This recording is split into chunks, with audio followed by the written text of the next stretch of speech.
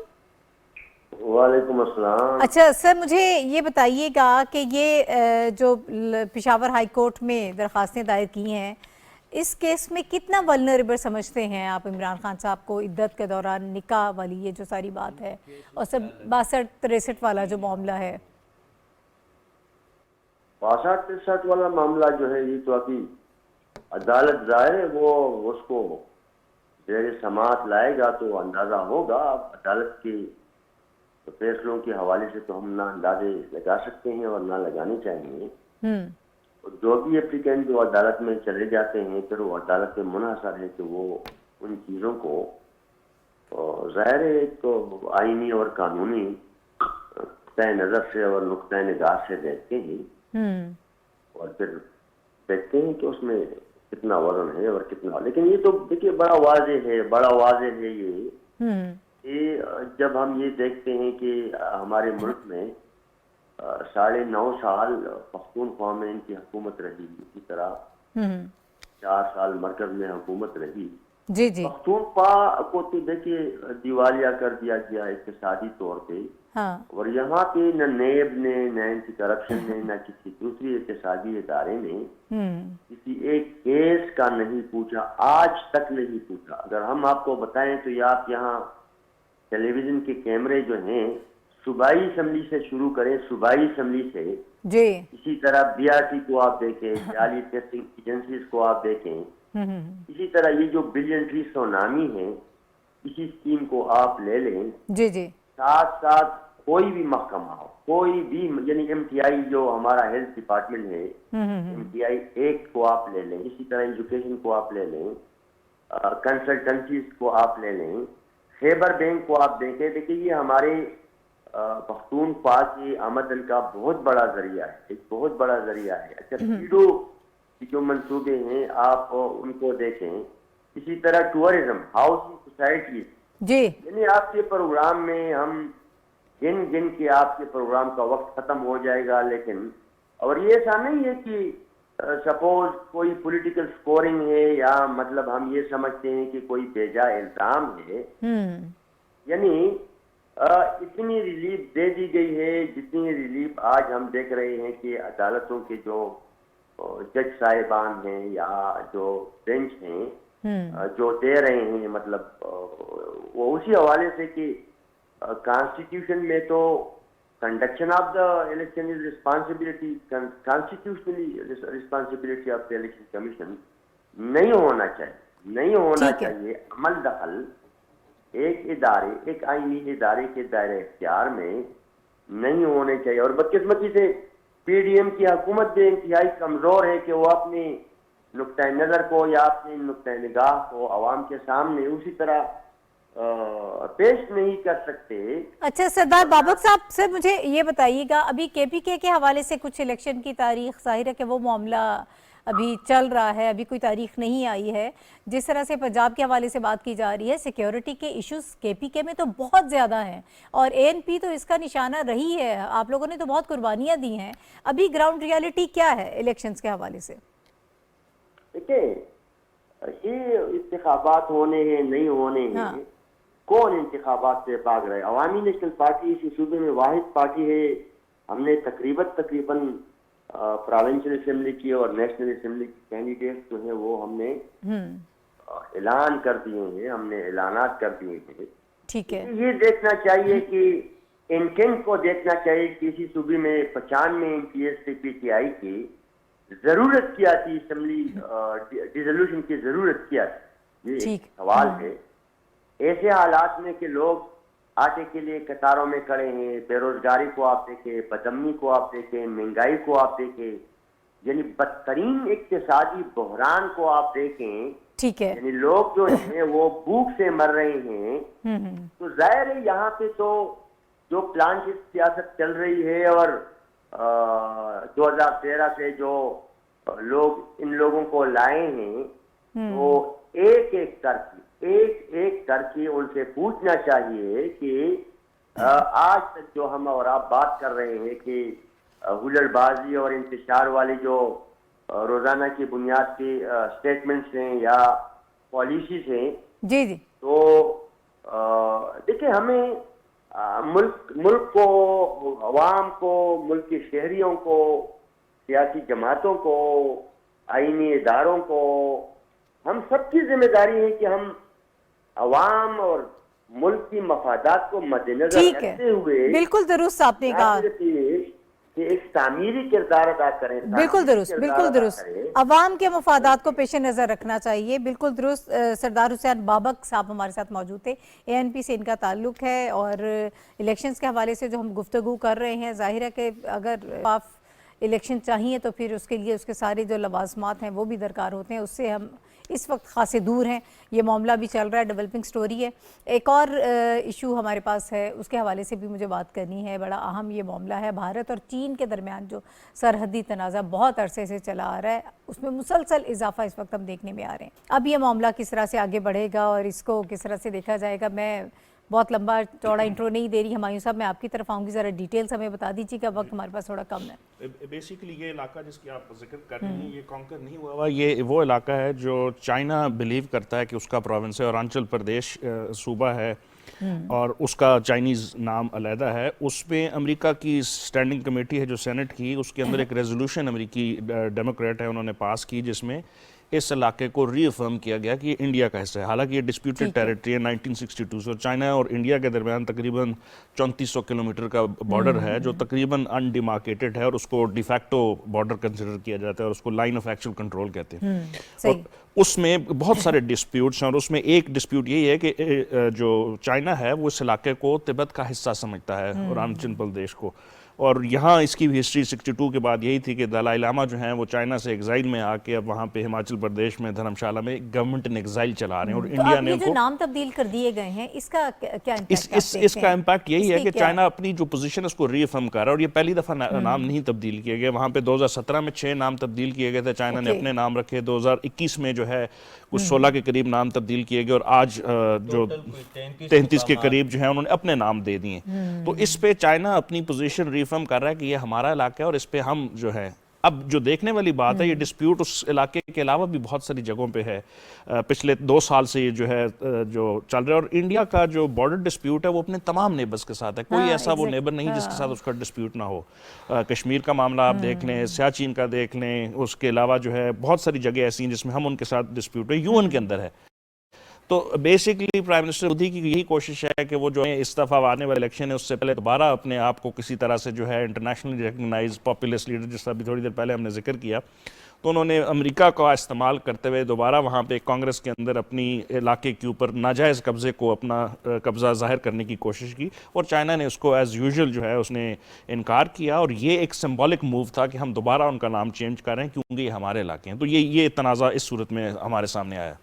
ٹھیک ہے جاوید صاحب, سر میں اسی پر آپ کی بھی رائے چاہوں گی کہ ایک تو یہ کہ جو سو کالڈ جو سیکولر انڈیا ہے اس کے جو حالات ہیں وہ سب کے سامنے ہیں, اور چائنا کے ساتھ آپ کی اگرچہ بہت زیادہ ٹریڈ بھی ہوتی ہے لیکن یہ معاملات جو ہیں وہ مسلسل آگے بڑھ رہے ہیں, اور پاکستان کے ساتھ بھی اسی قسم کا معاملہ ہے. انڈیا کی جو خواہش ہے یا خواب ہے وہ یہ ہے کہ وہ ایک سپر پاور بنے, بالکل, اور ایک ایمیننٹ پاور کے طور پہ اس خطے میں اور گلوبل لیول پر ابھرے. اور یہ سارا جو جھگڑے ہیں اس کے پاکستان کے ساتھ, چائنا کے ساتھ, نیپال کے ساتھ, مالدیپ میں ہندوستان جو ہے ماضی میں فوجیں اتار چکا ہے. جی ٹھیک ہے, سری لنکا کے ساتھ اس کے جھگڑے, تاملوں کا کیا جھگڑا تھا.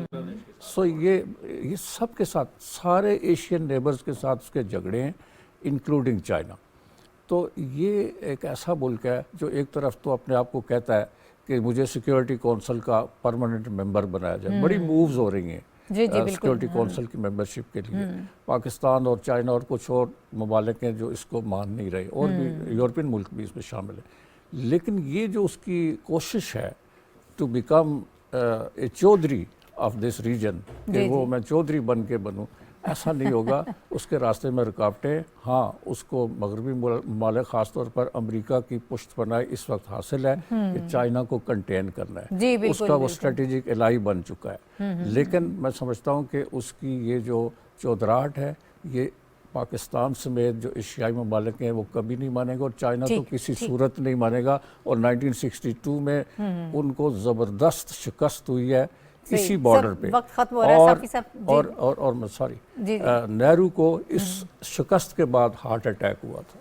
اوکے سر, اسی پہ آپ آزاد کشمیر اسمبلی میں بھی ایک قرارداد پیش کی, اس کے حوالے سے جی بالکل, آزاد کشمیر کی قانون ساز اسمبلی نے بھی بھارتی ہٹ درمی اور جو جموں کشمیر اور آزاد کشمیر کے درمیان جو سرحدی علاقہ ہے اس کو مستقل بارڈر بنانے کی جو بھارتی سازش ہے اس کو بے نقاب کیا ہے. اور بیرسٹر سلطان محمود جو صدر ہے انہوں نے بھی اس بات کی نشاندہی کی ہے کہ بھارت کے اس غیر قانونی اور بین الاقوامی قوانین کی خلاف ورزی پہ مبنی اقدام کی ہر قسم کی مذمت کی جائے گی اور مزاحمت کی جائے گی. دفتر خارجہ نے بھی کچھ اس قسم کے خیالات کا اظہار کیا ہے کہ وہاں پہ نہ صرف کشمیری مسلمانوں پہ مظالم ہو رہے بلکہ دیگر اقلیتی برادری جو ہے وہ بھی بھارتی ہندواتوا کی ظالمانہ سوچ کے زیر اثر ہے اور زیر عتاب ہے. تو یہ تمام چیزیں جس کا میں دوبارہ دہرانے کی ضرورت نہیں ہے. چین کے ساتھ تنازع, پاکستان کے ساتھ تنازع, حتیٰ کہ تمام سرحدی ممالک کے ساتھ تنازع, یہ بھارتی فطرت اور روش کا حصہ ہے جس کا پڑوسی ممالک نے مل کے مقابلہ کرنا ہوگا. ٹھیک ہے, بہت شکریہ جاوید صدیق صاحب, رشید صافی صاحب اور ہمایوں خان صاحب میرے ساتھ موجود تھے. ناظرین پروگرام کا وقت ختم ہو گیا, اب اگلے ہفتے انشاءاللہ دوبارہ آپ سے ملاقات ہوگی. اجازت دیجیے, اللہ حافظ.